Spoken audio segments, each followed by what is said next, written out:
with working art? I think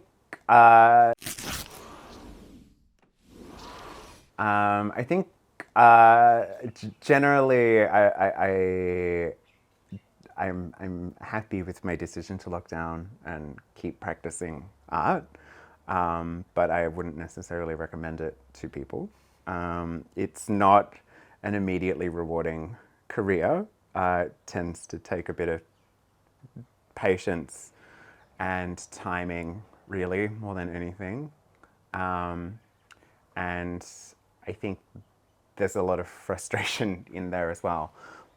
But it also allows you access to just like really engaged communities and networks of people. For me, the thing that I find interesting about it is that it's a way of really locking into my family and wanting to elevate the unique perspectives of the women in my life, like my mother and my auntie, who had a very profound effect on me and whose societal contributions maybe normally wouldn't get elevated to the status of like a museum object.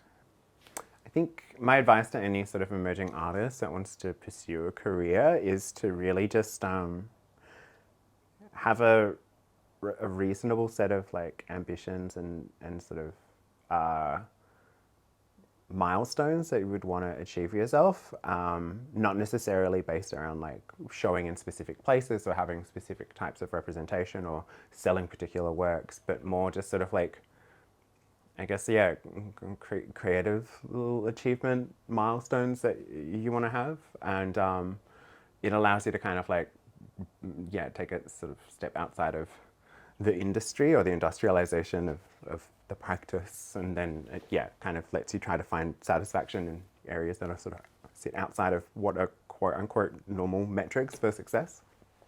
But it's also just like really focus on locking in and working with particular materials or processes or ideas that are kind of just innately compelling and you can't really understand why. I think that the why tends to reveal itself just through like revisiting.